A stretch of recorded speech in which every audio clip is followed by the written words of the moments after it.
यो नित्यमच्युतपदाम्बुजयुग्मरुक्मव्यामोहतस्तदितराणि तृणाय मेने अस्मद्गुरोर्भगवतोऽस्य दैकसिन्धोः रामानुजस्य चरणौ शरणं प्रपद्ये। बोल श्री रामचंद्र भगवान की। अभी भूतपुरी के स्वामी जी ने यह प्रश्न किया कि भक्ति योग से बढ़कर शरणागति क्यों है।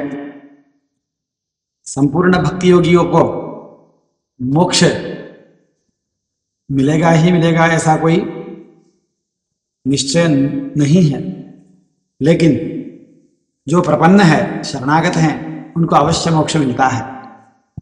अब यही इसी बात में बहुत सारे पेंच हैं। भक्तियों को योगियों को मोक्ष नहीं मिलता है, ये बहुत सावधानी से कहना चाहिए, समझना भी चाहिए। भक्ति योगियों को ही मोक्ष मिलता है ऐसा शास्त्र में प्रमाण है। न मे भक्तः प्रणश्यति, मेरा भक्त का कभी नाश होता ही नहीं। भक्त्यात्मनन्यया शक्यः अहमेवं विधो अर्जुन, अनन्य भक्ति से मैं इस प्रकार प्राप्य हो सकता हूं, दृश्य हो सकता हूं, प्रवेश्य हो सकता हूं। ये भगवान ने भगवत गीता में परमानुग्रह करके कहा ही है। और श्री रामानुजाचार्य ने भी शरणागति गद्य में भगवान के शरण में शरणागति करके क्या मांगा है? परभक्ति परज्ञान परम भक्ति युक्तम माम कुरुष्व, भक्ति को ही मांगा है। तो शरणागति का फल भी वो भक्ति को मांग रहे हैं। शरणागति करके मांग क्या रहे हैं? भक्ति को ही मांग रहे हैं। और इधर ये कहा जाता है कि भक्ति से बढ़कर शरणागति है। भक्ति योगियों को गति, अंतिम गति प्राप्त हो या न हो संदेह है, भगवान के शरणागतों को अवश्य ही भगवत प्राप्ति होती ही होती है। यह सिद्धांत कहा गया। भक्ति योग में क्या कमी है यह अब बताना पड़ेगा। भक्ति योग में कोई कमी है कि नहीं? नहीं है। वास्तव में किसी योग में कोई कमी नहीं है। भक्ति योग पूर्ण मार्ग है, परिपूर्ण है। भक्ति योग में कोई कमी नहीं है, बशर्ते क्या शर्त है? भक्ति योग में भक्त को ये नहीं लगना चाहिए कि मेरे द्वारा की जा रही भक्ति भगवत प्राप्ति की उसका साधन है। मेरे द्वारा की जा रही भक्ति से मैं भगवत धाम को, भगवत वैभव को, भगवान को खरीद लूंगा। इस भक्ति के बूते से यह अभिमान की संभावना है। भक्ति योग में समस्त भक्ति योगियों को यह अभिमान होता ही होता है, ऐसा नहीं है। भक्ति योगी को अभिमान होगा ये कोई अनिवार्य नहीं है। निरभिमान भक्त भी हो सकते हैं। अगर भक्त निरभिमान हो इसका मतलब क्या है? उसमें कर्तृत्व का अभिमान भी नहीं, मैं करता हूं, भक्ति करने वाला मैं हूं, यह अभिमान भी नहीं है। भक्ति का फल मुझे मिलेगा, यह फल का अभिमान, फल में भी अभिमान नहीं है। तो उसको क्या रहता है? भक्ति इसलिए कर रहा हूं कि भक्ति माने क्या है? प्रेम पूर्वक भगवान का स्मरण, इसी का नाम तो भक्ति है। तो क्यों भक्ति करता है? क्योंकि भगवान इतने प्रिय है। भक्ति इसलिए करता हूं कि वो अत्यंत प्रिय है। इसलिए नहीं करता हूं कि इसको ना करूं तो भगवान नहीं मिलेंगे। भगवान के मिलने के साधन के रूप में मैं भक्ति नहीं कर रहा हूं। भक्ति इसलिए हो रहा है कि भगवान प्रिय है। तो भक्ति होती है, भक्ति की नहीं जाती है। जब भक्ति की जाती है तो वहां भय की संभावना है। क्यों कर रहे हो भाई? क्योंकि इससे कुछ मिलेगा। जब भक्ति होती है तो वहां कोई भय की संभावना नहीं है। वो तो हो रही है सहज रूप से। हम कहां कर रहे हैं? हम नहीं कर रहे हैं। किसी को भूख लगता है तो भूख, प्यास लगती है तो प्यास, तो भूख करते हैं कि लगती है? प्यास को हम करते हैं कि प्यास लगती है? इसी प्रकार भक्ति भी लगनी चाहिए, भक्ति भी होनी चाहिए। जब भक्ति होती हो तो वह उसको साध्य भक्ति बोला जाता है। वही शरणागति है, वही शरणागति है। जब साधन कोटि की भक्ति हो, भगवान के मंदिर में जाके 250 का, 100 1000 रुपए का, 500 का अर्चना कराएंगे, तब भगवान प्रसन्न होंगे। तो ये साधन भक्ति है, इसमें बड़ा दोष है। इसमें बड़ा दोष क्या है? अब इसमें क्या दोष है? भगवान का अर्चना करें और भगवान प्रसन्न होंगे और भगवान हमको खूब वर देंगे, हमें अनुकूलता प्रदान करेंगे। इसमें दोष क्या है? इसमें यह है कि इसमें दो प्रकार से समझना चाहिए। भगवान हमको क्या देंगे? पुत्र अनुकूल रहेगा, पुत्र वधु अनुकूल रहेगी, पति पत्नी अनुकूल रहेंगे, बच्चे अनुकूल रहेंगे। इसका मतलब क्या है? संसार अनुकूल रहेगा, संसार हितकर होगा। माने संसार में हित बुद्धि को, संसार मेरा हित है, इस बुद्धि को भगवान कृपा करेंगे। ये जो अहित में हित की भावना होती है, ये बड़ा अनर्थकारी है। अगर भक्ति करके हम भक्ति के फल को संसार मानेंगे, भक्ति का फल संसार है ऐसा मानेंगे, तो ये बहुत बड़ा अनर्थ है। अगर भक्ति का फल हम परम पद मानेंगे, भक्ति कर रहा हूं तो भगवान मुझे वैकुंठ प्रदान करेंगे, तो इसमें क्या दोष है? इसमें तो कोई दोष नहीं है। संसार से भगवान वैराग्य प्रदान करेंगे, मेरे भक्ति के कारण भगवान मुझे वैराग्य प्रदान करेंगे। इसलिए मैं हर दिन 1000 माला जप करता हूं, 16 माला जपता हूं, 20 माला जपता हूं। इसलिए मैं सहस्त्र नाम से अर्चना करता हूं। इसलिए मैं 108 नारियल फोड़ता हूं। इसलिए मैं 108 परिक्रमा लगाता हूं भगवान का। तो ये सारे नियमों से, आचारों से हम ये समझ लें, और मन में प्रेम भी करता हूं, भगवान का ध्यान भी करता हूं प्रेम पूर्वक। इससे क्या होगा? इससे मेरा चित्त निर्मल होगा। इससे क्या होगा? इससे संसार से वैराग्य होगा। इससे क्या होगा? इससे तत्व ज्ञान होगा। उससे क्या होगा? परम पद की प्राप्ति होगी। तो इसको क्या लग रहा है?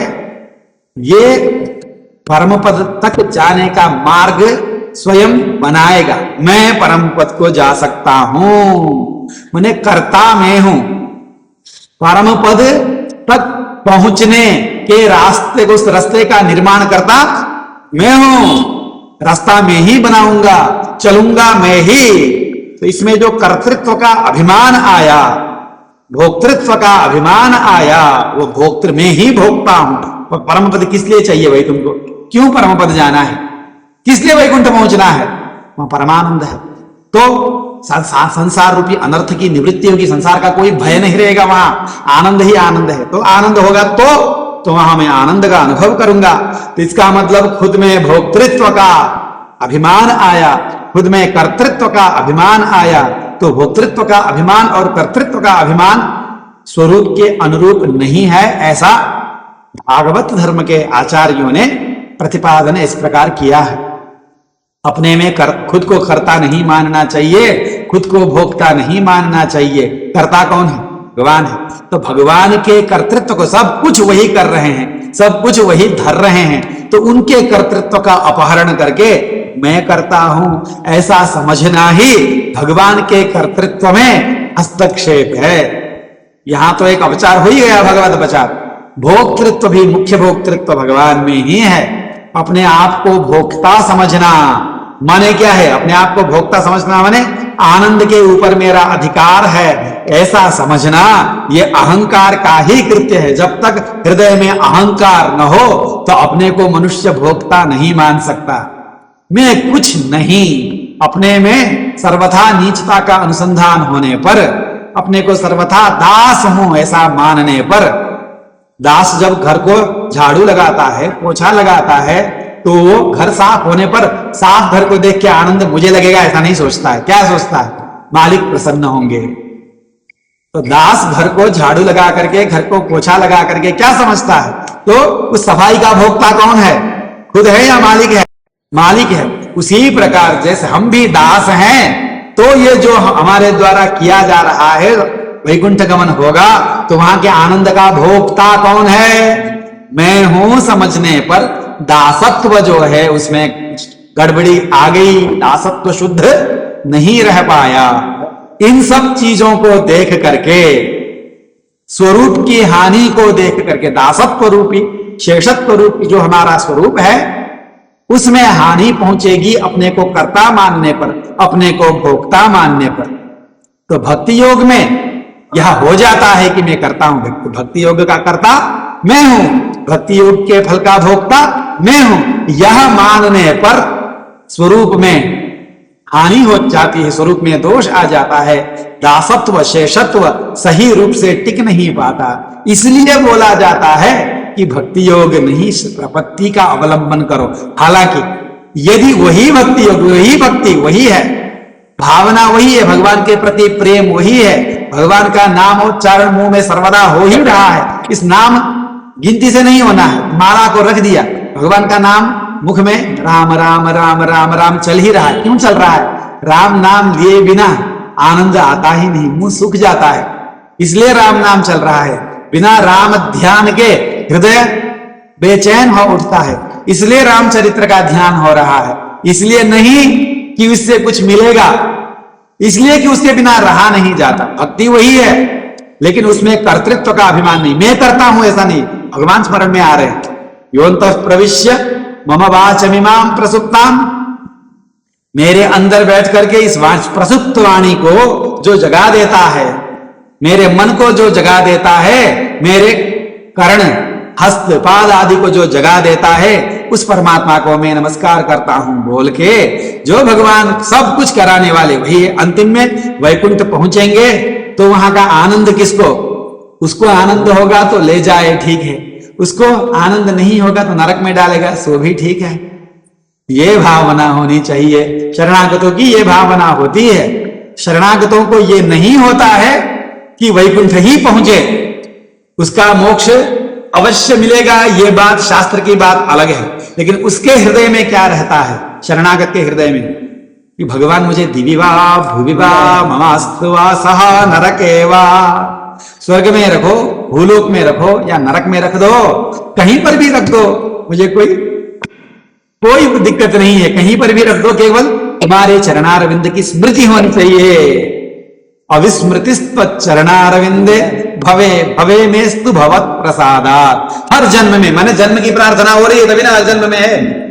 ஏழேழு பிறவிக்கும் उन्दन्नोर्तो में आवो मुनक्के नामाच्चैवम, ஏழேழு பிறவிக்கும், हर एक जन्म में तुम चाहिए, हम लोगों को तुम्हारा प्रेम चाहिए। तो भक्ति की प्रार्थना है, भक्ति से गुरेज नहीं है, भक्ति से भक्ति को परिहृत नहीं करना है। यह है कि भक्ति में जो कर्तृत्व का अभिमान होता है, भोक्तृत्व का अभिमान होता है, संभावना है भक्ति करते समय, उससे परहेज करना है। तो शरणागति में नहीं होता क्या कर्तृत्व और भोक्तृत्व का अभिमान? शरणागति में कर्तृत्व और भोक्तृत्व का अभिमान है, माने शरणागति नहीं है। शरणागति का स्वरूप ही ऐसा है कि उसमें कर्तापन को सर्वधर्मान परित्यज्य माम एकम एकम एकम शरणम व्रज। शरण माने रक्षक, मैं ही शरण रक्षक हूं ऐसा मान। तू खुद तेरा रक्षक नहीं है, तेरे द्वारा किए जा रहे अनुष्ठान, तेरे द्वारा किए जा रहे कर्मयोग, तेरे द्वारा किया जा रहा ज्ञान योग, तेरे द्वारा किया जा रहा भक्ति योग, तेरे द्वारा किया जा रहा कुछ भी तेरा रक्षक नहीं है, केवल मैं ही रक्षक हूं, यह मान। ऐसा मानना ही शरणागति है। तो शरणागति में कर्तृत्व और भोक्तृत्व का अभिमान रहता ही नहीं, रहे तो वो शरणागति नहीं। इसलिए शरणागति की महिमा बताई जाती है, भगवत प्रेम भगवत भक्ति की महिमा कम नहीं है। भगवत भक्ति को जब बोला जाता है कि भक्ति योगी से शरणागत उत्कृष्ट है, इसका मतलब क्या है? इसका मतलब यह है, जो भक्ति योगी कर्तृत्व और भोक्तृत्व का अभिमान पाले हुए हैं, उनकी अपेक्षा भोक्तृत्व और कर्तृत्व को छोड़ देने वाला कम भक्त श्रेष्ठ है। तो यही प्रश्न का उत्तर है। तो आज यही विश्राम लेते हैं। श्रीमते रामानुजाय।